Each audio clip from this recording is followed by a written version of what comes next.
Number one channel के number one show साजिश में आपका स्वागत है। मैं हूं आपके साथ सपना शुक्ला। नमस्कार, मैं हूं आपके साथ मोनिका ठाकुर। इजराइल हमास युद्ध की तबाही दुनिया को डरा रही है। गाजा बारूदी कब्रिस्तान में बदल चुका है, लेकिन हमास सरेंडर करने को तैयार नहीं, क्योंकि हमास के साथ हर गुजरते दिन के साथ एक नया आतंकी संगठन जुड़ता जा रहा है। लेबनान के हिजबुल्लाह के बाद यमन के हूती लड़ाकों ने इजराइल पर हल्ला बोल दिया है। इजराइल पर ड्रोन से मिसाइल दागने वाले हूती लड़ाके अमेरिका से भी सीधे टक्कर ले चुके हैं। हूती फाइटर्स ने अमेरिका, सऊदी अरब और संयुक्त अरब अमीरात की संयुक्त सेना को कई साल तक युद्ध में उलझाए रखा है और अब ये लड़ाके इजराइल की जंग में कूद पड़े हैं।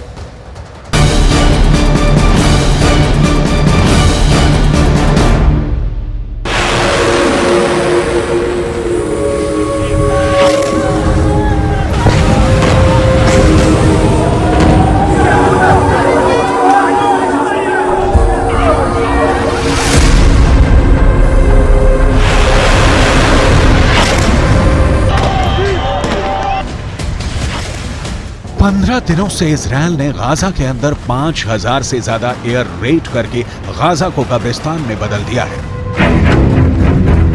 लेकिन अब अचानक कुछ ऐसा हो गया है जिसकी कल्पना नेतन्याहू ने नहीं की थी। इजराइल के सामने सफल शासक माने जाने वाले गोल्ड मान्यार को भी ऐसी अभूतपूर्व परिस्थितियां नहीं झेलनी पड़ी थी। 6 डे वॉर में गोल्डा मायर ने 8 अरब देशों से अकेले जंग लड़ी थी, लेकिन इसमें यमन शामिल नहीं था। हालांकि अब वो जंग होने जा रही है, उसमें यमन भी कूद पड़ा है।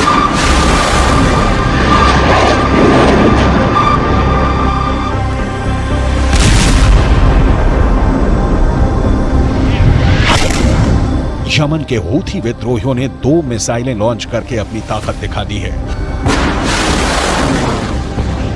लेकिन अब इजराइल ने भी इन हूथियों को जड़ से मिटा देने का ऐलान किया है, क्योंकि यह तय हो चुका है कि हूथी विद्रोहियों ने जो 3 मिसाइलें दागी थी उसका टारगेट इजराइल था।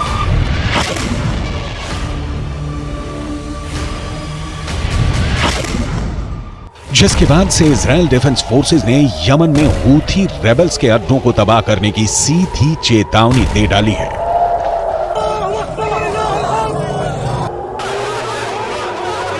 आईडीएफ के प्रवक्ता रियर एडमिरल डैनियल हगारी ने गाजा पट्टी के साथ लेबनान और यमन पर जवाबी हमले की जानकारी साझा की है। गुरुवार को 19 अक्टूबर को ही अमेरिकी नौसेना के एक जहाज ने यमन से इजराइल की ओर लॉन्च की गई मिसाइलों और ड्रोनों को रोक दिया था।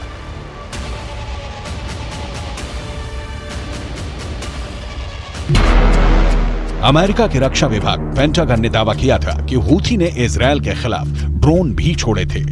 मतलब इजराइल का एक और पुराना दुश्मन जंग के मैदान में है। हमास की तरह इजराइल के इस दुश्मन को ईरान ने ही खड़ा किया है।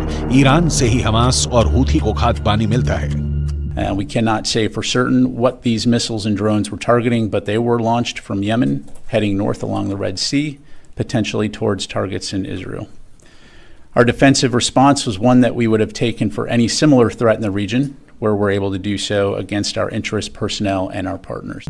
इजराइल पर हमले के साथ ही खाड़ी में मौजूद अमेरिकी सैन्य अड्डों को भी मिसाइल और ड्रोन से दहलाना शुरू कर दिया गया है। इराक में अमेरिकी बेस ऐन अल असद पर रॉकेट और ड्रोन दागे गए। इस बारूदी अटैक की गूंज इराक में काफी दूर तक सुनी गई। इस हमले के बाद इराक की सेना ने सैन्य अड्डे के आसपास के इलाके को बंद कर तलाशी अभियान चलाया। मीडिया रिपोर्ट्स में अमेरिकी अधिकारी के हवाले से हमले में 2 रॉकेट के इस्तेमाल की पुष्टि भी हुई है। यानी इजराइल के साथ अब अमेरिका पर हमले शुरू हो चुके हैं। जिन 3 खूंखार संगठनों से इजराइल को एक साथ भिड़ना पड़ेगा, इन तीनों संगठनों के टॉप कमांडरों के चेहरे भी देख लीजिए।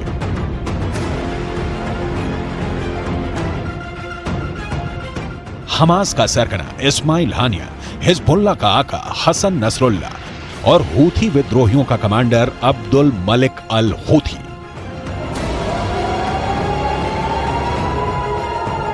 गाजा का चप्पा चप्पा दहल रहा है। गाजा की गलियां बारूद से सनी हुई हैं। गाजा का 30% हिस्सा मटिया मेट हो चुका है। गाजा के मकान कब्रिस्तान बन चुके हैं। गाजा में कोहराम कब थमेगा? ये खूनी संघर्ष गाजा से निकलकर कितने देशों की तबाही लाएगा? इजराइल इसका सीधा जवाब देता है, हमास के अंत तक जंग चलेगी। हमास इसका सीधा जवाब फिलिस्तीन की आजादी तक देता है।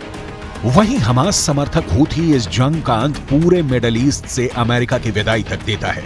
जाहिर है हूथी का मंसूबा तमाम संगठनों से ज्यादा बड़ा है।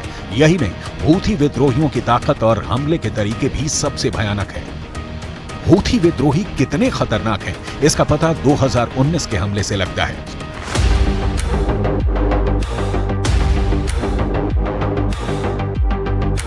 सितंबर 2019 में हूथी विद्रोहियों ने सऊदी अरब की तेल कंपनी अरामको को ड्रोन हमलों से दहलाया था। तब हूथी विद्रोहियों ने ड्रोन से मिसाइल दागकर तेल कंपनी अरामको की सबसे बड़ी रिफाइनरी वाले इलाके बकीक को धुआं कर दिया था। हूथी विद्रोहियों ने दूसरा मिसाइल अटैक अरामको के खुरैस तेल क्षेत्र में किया था। इन हमलों में इस्तेमाल हथियारों की निशानदेही मेड इन ईरान हुई थी। सऊदी अरब के तेल के कुओं को हूथी विद्रोही फरवरी 2021 में भी मिसाइल हमले से जलाकर खाक कर चुके हैं।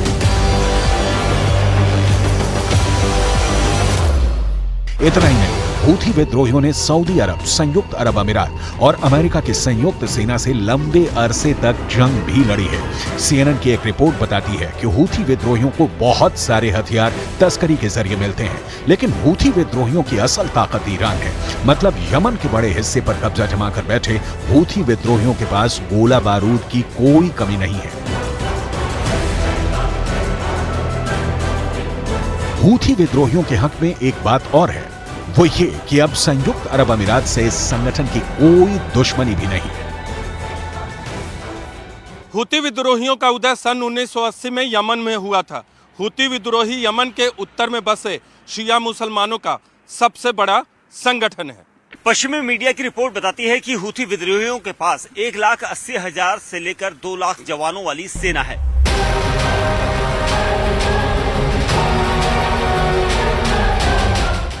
हूथी सेना के ये जवान टैंक चलाने, एंटी टैंक गाइडेड मिसाइल चलाने, लंबी दूरी की बैलिस्टिक मिसाइल चलाने से लेकर हर तरह के आधुनिक हथियार चलाने में माहिर हैं। दरअसल ईरान शिया बहुल देश है और हूथी मुस्लिम भी इसी समुदाय से आते हैं। शिया समुदाय से आने वाले हूथियों की यमन में बढ़ती ताकत से सुन्नी बहुल सऊदी अरब और यूएई में घबराहट बढ़ी हुई है। अमेरिका और ब्रिटेन की मदद से हूथी विद्रोहियों के खिलाफ हवाई और जमीनी हमले होते रहते हैं और हूथी विद्रोहियों को जब मौका मिलता है, संयुक्त अरब अमीरात को निशाना बनाते रहते हैं।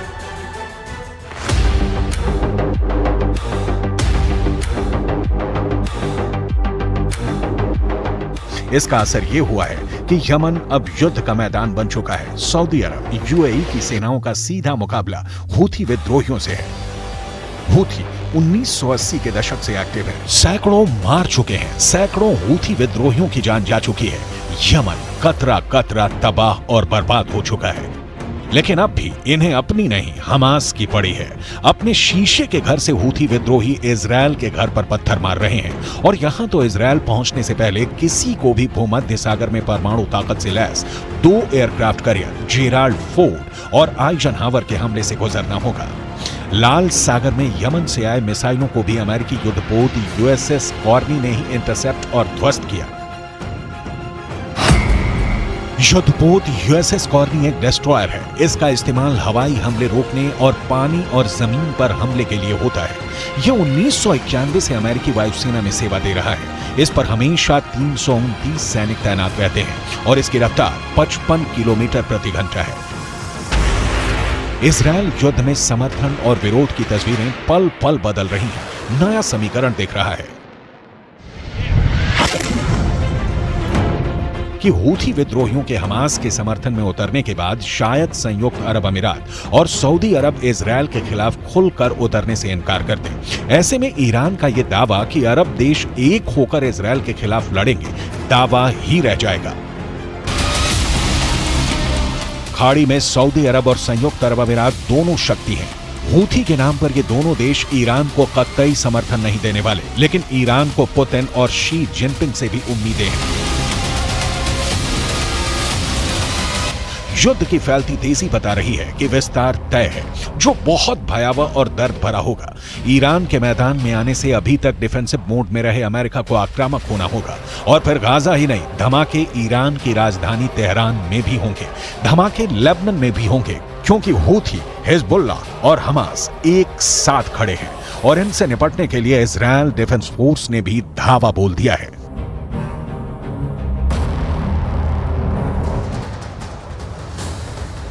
तो देखिए, इजराइल लगातार अब हमास पर हमले कर रहा है, लेकिन यहाँ पर बाइडेन की डबल गेम भी सामने आ रही है। तो बाइडेन किस तरीके से डबल गेम खेल रहे हैं? यूं तो वो लगातार कहते रहे हैं कि वो इजराइल के साथ हैं, वेपन्स भी इजराइल को पहुंचाए जा रहे हैं, लेकिन इन सब के बीच में बाइडेन का क्या है डबल गेम? रिपोर्ट आते हैं।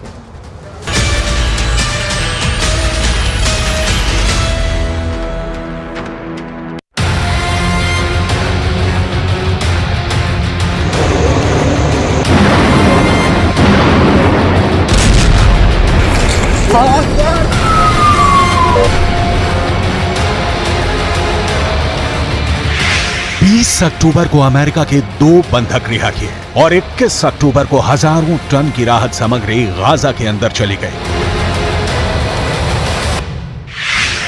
क्या बंधकों की रिहाई और राहत सामग्री गाजा के अंदर भेजे जाने को लेकर कोई सीक्रेट डील हुई है? ये एक बहुत बड़ा सवाल है। आखिर हमास के खूंखार आतंकवादी इजरायल से भी बड़ा दुश्मन अमेरिका को मानते हैं। फिर आखिर ये आतंकवादी इतनी जल्दी कैसे अमेरिका के 2 बंधकों को रिहा करने पर राजी हो गए?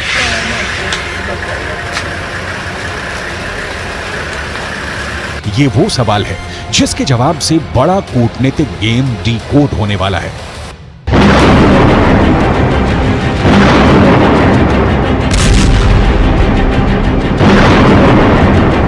पिछले 15 दिनों से इजरायल पूरे गाजा पर ताबड़तोड़ बमबारी कर रहा है, ये जानते हुए भी कि गाजा के अंदर इजरायल के 200 से ज्यादा नागरिक कैदी हैं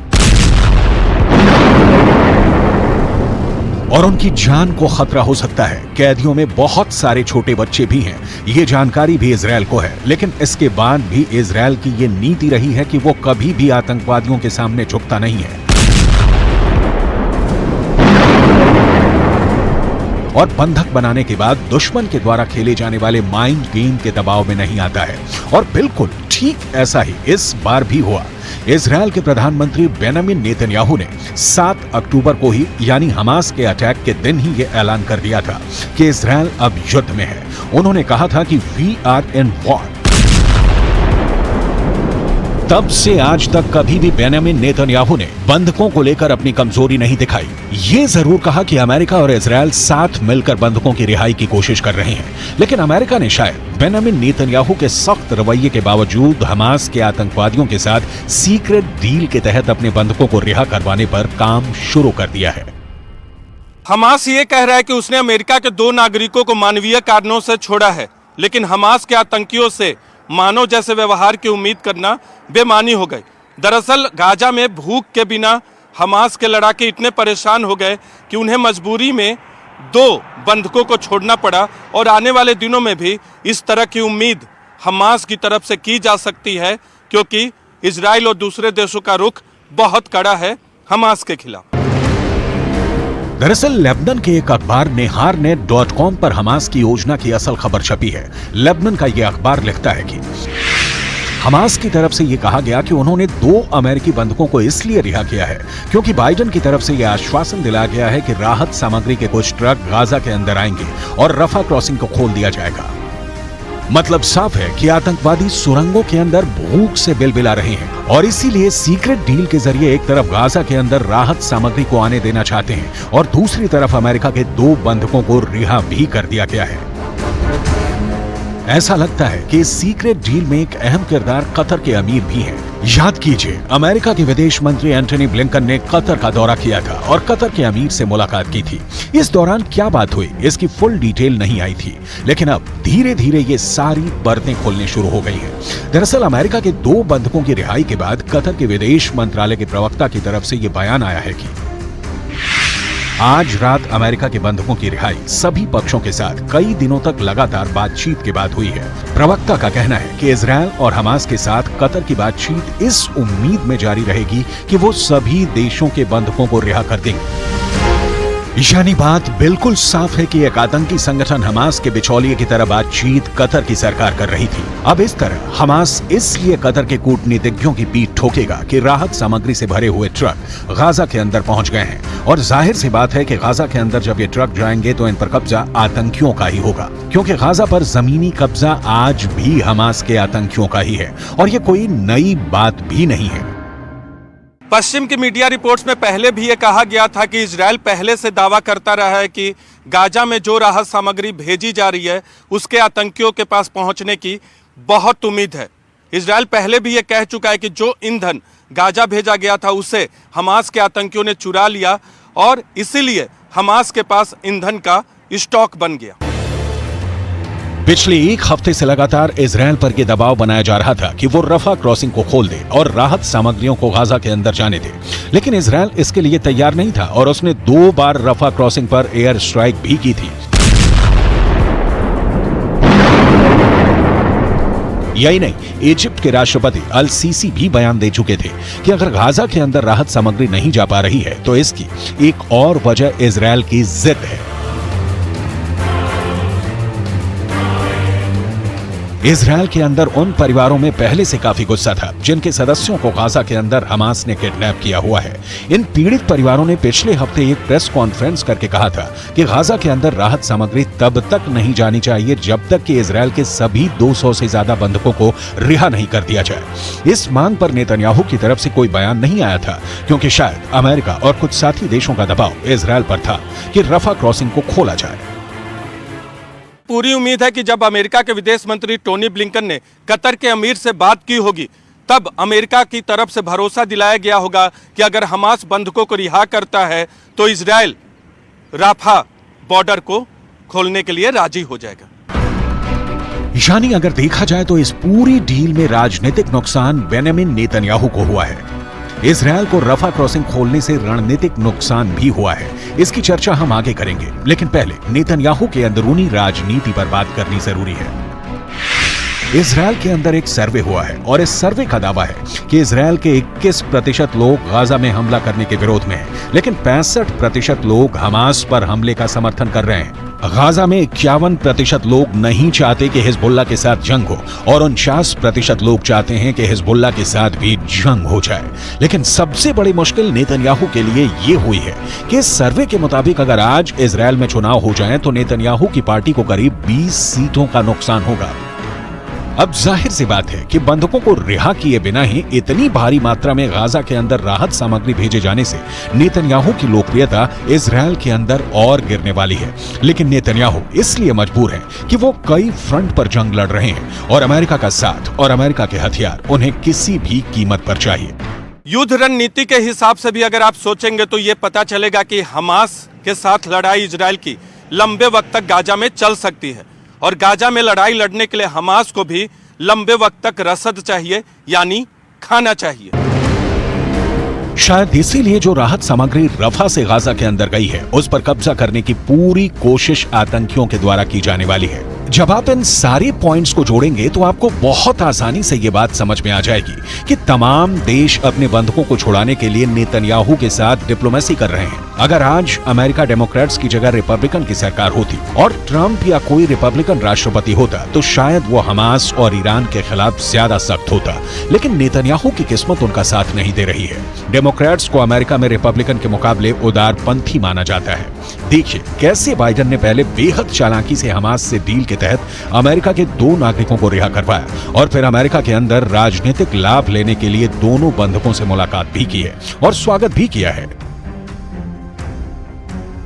ये दोनों अमेरिकी बंधक 7 अक्टूबर को इजरायल के किबुत्स में थे जहां पर आतंकियों ने सबसे ज्यादा हिंसा की थी।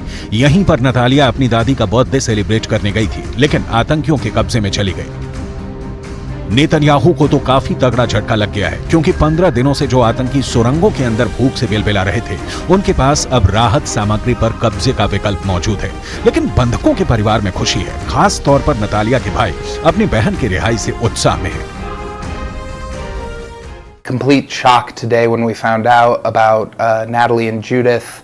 The media actually found out before we did, and so we were completely taken by surprise, and it was this overwhelming mixture of this happiness and sadness and guilt that there are still people that need to be rescued.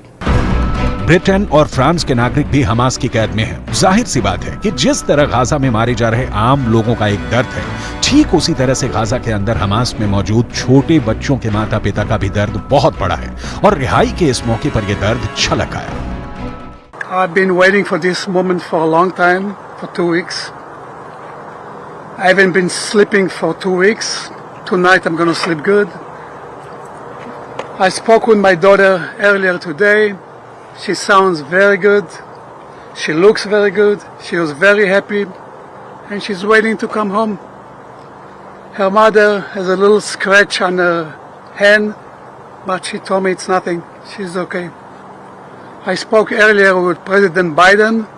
I thank him for his concern, for his helping with the release of them. कुल मिलाकर Israel और Hamas के इस जंग में एक great game चल रहा है, जिसका खामियाजा नेतन्याहू को भुगतना पड़ रहा है। नेतन्याहू जैसा सख्त जान जिसने अपने भाई को जंग में खोया है, वो कभी भी इतनी आसानी से रफा क्रॉसिंग खोलने का फैसला नहीं ले सकता था, लेकिन शायद अमेरिका का दबाव उनकी स्ट्रेटजी पर ज्यादा भारी पड़ा है। गाजा में इजराइल ने ग्राउंड अटैक के साफ-साफ संकेत दे दिए हैं। अब गाजा में ग्राउंड अटैक बस कभी भी हो सकता है और इन सब के बीच में गाजा में हुई तबाही बयां करती सैटेलाइट तस्वीरें अब सामने आई हैं। माना यह जा रहा है कि ग्राउंड अटैक के बाद गाजा में और तबाही होगी। इजरायली रक्षा मंत्री ने बॉर्डर पर मौजूद सैनिकों से जल्द आदेश आने की बात को कहा है। इजरायली सेना गाजा के बॉर्डर पर 1000 टैंकों के साथ स्टैंड बाय मोड पर है। इजराइल के अधिकारियों ने कहा कि अब वो कभी भी गाजा में घुसकर हमला कर सकते हैं।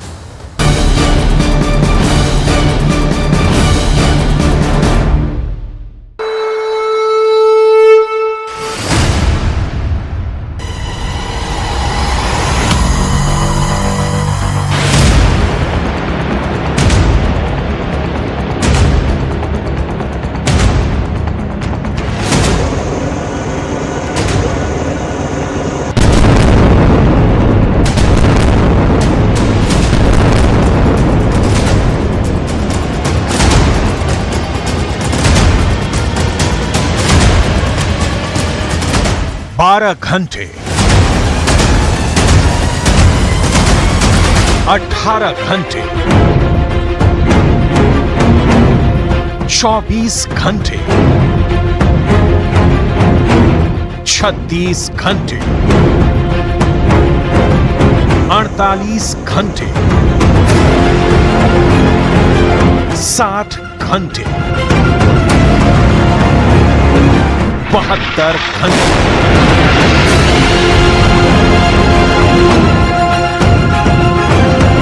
इजराइल ने कितने घंटों में हमास के सर्वनाश करने का प्लान बनाया है?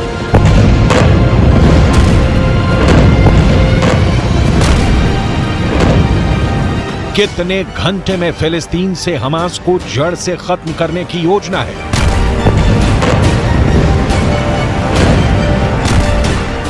फिलिस्तीन की धरती से हमास का सब कुछ खत्म करने के लिए कितने घंटे का वक्त दिया है? क्या उगते सूरज के साथ अपने टैंकों के इस जमावड़े का वीडियो जारी कर इजराइल ने अपने खूनी प्लान से पर्दा उठा दिया है? दावा है कि फिलिस्तीन से हमास के समूल नाश के लिए इजराइल ने बहुत ही फुल प्रूफ ऑपरेशन का ब्लूप्रिंट तैयार किया है। क्या इन टैंकों को गाजा की गलियों से गुजारकर हमास को कुचलने वाला है इजराइल? दावे के मुताबिक इजराइल के गाजा पर जमीनी हमले का टारगेट हमास और इस्लामिक जिहाद के नेटवर्क को तोड़ना है, उनके ठिकानों को तबाह करना है, हमास को मिट्टी में मिलाना है। इस ऑपरेशन का क्या नाम दिया गया है? इस ऑपरेशन में कितनी जान जाएंगी? कितने लोगों का खून बहेगा? हमास के किन किन ठिकानों पर अटैक होगा? दावा है कि इस खूंखार खुफिया प्लान का खाका तैयार है, बस ऑर्डर का इंतजार है। दावे के मुताबिक इजराइल का प्लान है कि हमास पर इतना बड़ा हमला हो जो हमास को जड़ से खत्म कर दे। सेना के सीनियर ऑफिसर को हमास का सब कुछ खत्म करने का टारगेट दिया गया है। इजराइल गाजा सीमा पर इजराइल के टैंक जमा हो गए हैं। हजारों सैनिक युद्ध के लिए तैयार हैं, गाजा में घुसने के लिए रेडी हैं। विदेशी मीडिया के मुताबिक इजराइल की सेना के टॉप अधिकारी इस बात पर अड़े हुए हैं कि उनके पास बड़े पैमाने पर हमला करने के अलावा कोई विकल्प नहीं है। दावे के मुताबिक हमास के सर्वनाश के लिए तैयार किए गए ऑपरेशन का code name operation swords of iron रखा गया है। इस ऑपरेशन को आगे बढ़ाने के लिए आईडीएफ ने ऐलान कर दिया है कि उसकी सेना को गाजा शहर में घुसने की मंजूरी मिल गई है और वो युद्ध करने के लिए तैयार है। इजराइल की सेना का दावा है कि गाजा के खिलाफ बहुत ही लंबा और भीषण युद्ध होने वाला है। ऑपरेशन आयरन स्वॉर्ड्स के तहत हमास के आतंकियों की मांग पर इजराइल उत्तर दिशा से हमला कर सकता है। हमास और इजराइल के बीच युद्ध समय के साथ और ज्यादा भीषण होता चला जा रहा है और हमास से निपटने के लिए इजराइल ने एक फूल प्रूफ वॉर स्ट्रेटेजी बनाई है। इस ऑपरेशन को इजराइल की सेना 5 स्टेप्स में बहुत ही क्रूरता के साथ अंजाम दे सकती है। पहले चरण की सबसे पहले बात कर लेंगे। स्टेप 1, उत्तरी गाजा को सीज कर देना। ये देखिए उत्तरी गाजा का ये इलाका है और यहां पर बाकायदा आपको टैंक्स और सैनिक भी दिखाई दे रहे होंगे। बॉर्डर पर खड़ी इजराइल की लाखों की सेना कितनी हो गई है, लगभग 3,60,000 के करीब सेना की वहां पर तैनाती कर दी गई है और ये लाखों की सेना उत्तरी गाजा पर धावा बोलेगी और उसे सीज कर देगी। इसी चरण के तहत अभी इजराइल की सेना हवाई हमलों से हमास के ठिकानों को तबाह कर रही है, यानी कि अभी एयर स्ट्राइक करके इजरायली सेना हावी हो रही है और ऑर्डर मिलते ही यही 3,60,000 की सेना जमीनी हमला करेगी। पूरी तरह से उनके इंफ्रास्ट्रक्चर को तबाह कर दिया जाएगा, यानी कि अगर इंफ्रास्ट्रक्चर तबाह हुआ तो यकीन मानिए हमास पूरी तरीके से पंगु हो जाएगा, अपने घुटने टेक देगा। लेकिन बात हम दूसरे स्टेप की भी करेंगे। दूसरा स्टेप दरअसल और भी ज्यादा खतरनाक है। हमास के आतंकियों और लीडरशिप को बाहर कर देना, यह भी प्लानिंग का एक हिस्सा है। देखिए अगर हमास के आतंकियों को और लीडरशिप को, टॉप लीडरशिप को वहां से बाहर कर दिया जाता है तो जाहिर है कि दिशा विहीन हमास हो जाएगा और फिर गाजा से नामो निशान मिटाने को लेकर इजराइल की जो सेना है वो एक स्टेप और आगे हो जाएगी। लेकिन अगर हम तीसरे स्टेप की बात करें तो तीसरा स्टेप भी बहुत ही सोची समझी रणनीति के तहत बनाया गया है। गाजा में इजराइल का एक मजबूत बेस बनाना। देखिए तीसरे स्टेप में इजराइल की सेना हमास की गढ़ में अपना मजबूत बेस बनाएगी, अपना खुद का इंफ्रास्ट्रक्चर तैयार करेगी हमास के इंफ्रास्ट्रक्चर को तबाह करके। यानी कि गाजा में अब नई सुरक्षा व्यवस्था होगी, जो पहले हमास की हुआ करती थी वो इजरायली सैनिकों की होगी, जिस पर पूरी तरीके से इजराइल की सेना का कब्जा भी होगा। लेकिन चौथे चरण की भी बात कर लेंगे। चौथा चरण क्या रहेगा? देखिए चौथा चरण रहेगा पिन पॉइंट अटैक, यानी कि कच्चा चिट्ठा हमास के आतंकियों का पहले निकाला जाएगा, उसके बाद उन्हें टारगेट किया जाएगा और फिर उनका नामो निशान मिटा दिया जाएगा। चौथे चरण में इजराइल की सेना हमास को खत्म करने के लिए पिन पॉइंट यानी कि सटीक तरीके से अटैक करेगी और इस स्टेप में इजराइल की फोर्स छोटे छोटे ऑपरेशन जारी रखते हुए हमास के सीक्रेट एजेंट्स को खत्म कर देगी, यानी कि जो खुफिया तंत्र है हमास का उसे खत्म किया जाएगा। पांचवा और आखिरी स्टेप क्या होगा? पांचवा और आखिरी स्टेप यह रहने वाला है, हम आपको बताएं कि 5 साल में इजराइल की सेना धीरे धीरे हटेगी, यानी कि जो अब इस इलाके में आपको दिखाई दे रही है वो कोशिश करेंगे कि इस तरफ को आगे बढ़ते हुए दिखाई दे। 5 सालों तक ये चलता रहेगा ये ऑपरेशन और इस स्टेप में इजराइल की सेना 5 साल के भीतर धीरे धीरे धीरे धीरे गाजा से अपनी सेना को हटा लेगी। तो एक बार फिर से नजर डाल लेते हैं। देखिए उत्तरी गाजा को सबसे पहले सीज करने की प्लानिंग है स्टेप 1 में। स्टेप 2 में हमास के आतंकियों और लीडरशिप को बाहर कर देना है, दिशा विहीन कर देना है हमास को, जिससे कि हमास के मिलिटेंट्स जो हैं वो तितर बितर हो जाएं। तीसरे स्टेप में गाजा में इजराइल का मजबूत बेस बनाना, अपना खुद का इंफ्रास्ट्रक्चर तैयार करना जिससे कि इजरायली सेना मजबूती से लड़ सके। वहीं पिन पॉइंट अटैक भी करना उन तमाम मिलिटेंट्स, उस तमाम खुफिया तंत्र पर जिसके भरोसे हमास चल रहा है। वहीं स्टेप 5 में 5 साल में इजराइल की सेना धीरे धीरे धीरे करके अपने सैनिकों को पीछे हटाएगी, यानी कि कुल मिलाकर हमास के तमाम जो मिलिटेंट्स हैं उनका नामो निशान मिटा देने की इजरायली सेना की तैयारी है। न सिर्फ इतना बल्कि इतिहास के पन्नों में हमास को दफन कर देने का ये full proof war strategy, full proof war plan है। लेकिन यह ऑपरेशन इजराइल के लिए आसमान से तारे तोड़ने जैसा होगा, क्योंकि हमास को कमतर आंकना इजराइल की बहुत बड़ी गलती हो सकती है। क्योंकि हमास ने इजराइल को चुनौती देते हुए एक ऐसा वीडियो रिलीज किया है जिसमें इजराइल के ग्राउंड अटैक का जवाब कैसे देना है इसका ट्रेलर दिखाया गया है। इस वीडियो में हमास ने दिखाया है कि कैसे वो इजराइल के ग्राउंड ऑपरेशन का जवाब देने के लिए तैयार है। हमास का दावा है कि उसने 72 घंटे का एक बहुत ही खतरनाक प्लान तैयार किया है। इस प्लान को अंजाम देने का जिम्मा हमास के अल कुद्स ब्रिगेड को दिया गया है। हमास की तरफ से जारी किए गए इस वीडियो में दिखाया गया है कि सुरंग के भीतर से अल कुद्स ब्रिगेड निशाना लगाकर इजरायली सेना का इंतजार कर रही है। ऐसे में बड़ा सवाल है, हमास की इस तैयारी को तोड़ते हुए इजरायल की फौज कैसे गाजा में घुसने वाली है? गाजा में हमास के खिलाफ कितना खतरनाक जमीनी एक्शन करने वाली है? जवाब इजरायल बॉर्डर से आए इन तस्वीरों को देखने के बाद मिलता है। हमास का सर्वनाश, वीडियो नंबर 1। हमास का सर्वनाश, वीडियो नंबर 2। हमास का सर्वनाश, वीडियो नंबर 3। हमास का सर्वनाश, वीडियो नंबर 4।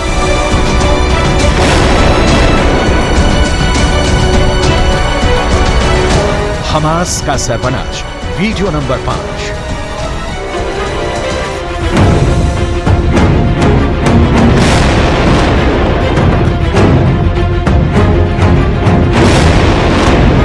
ये 5 वीडियो तो बस बाकी है।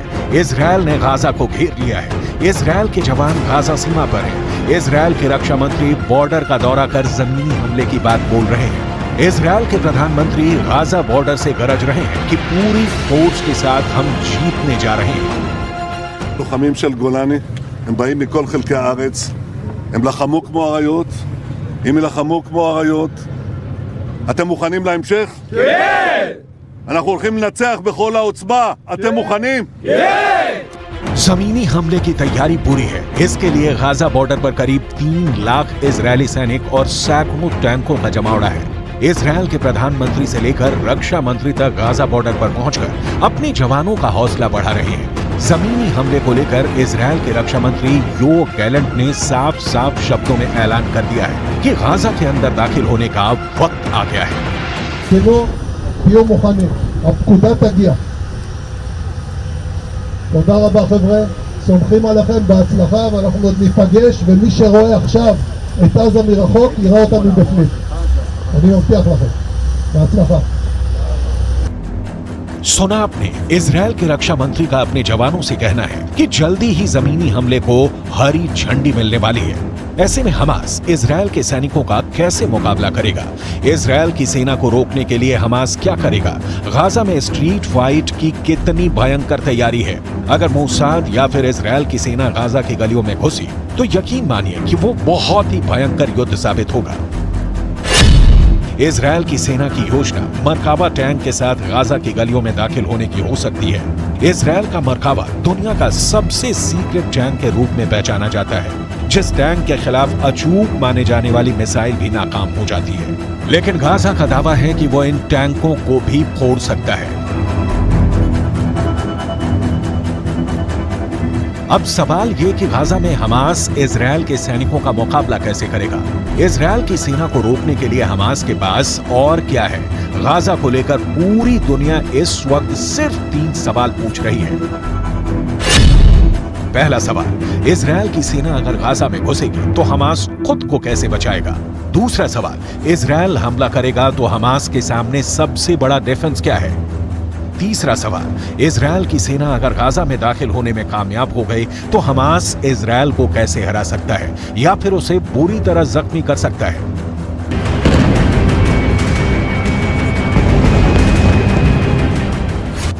हमास की इस तैयारी को देखिए। ये तैयारी गाजा में स्ट्रीट फाइट के लिए हो रही है।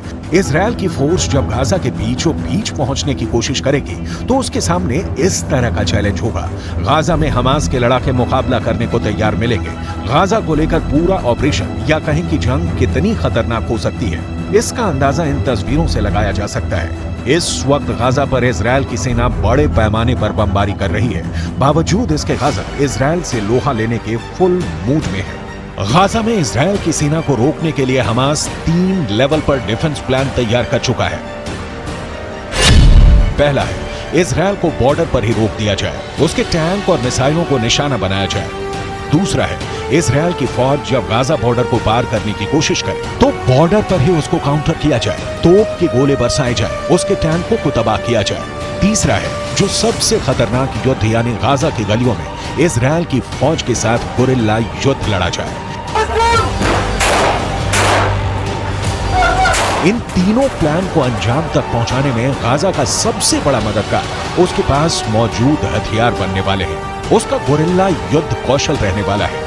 इजराइल की सेना के लिए सबसे खतरनाक फ्रंट गाजा की संकरी गलियां बनने वाली हैं, क्योंकि वो लड़ाई गाजा के मोहल्लों में होगी, गाजा के चौक पर होगी। कमरों से गोलियां दागी जाएंगी, सड़कों पर बख्तरबंद गाड़ियां मोर्चा संभाल लेंगी, एंटी टैंक मिसाइलों से बारूद बरसाएंगी, हैवी मशीन गन दनादन चलेगी।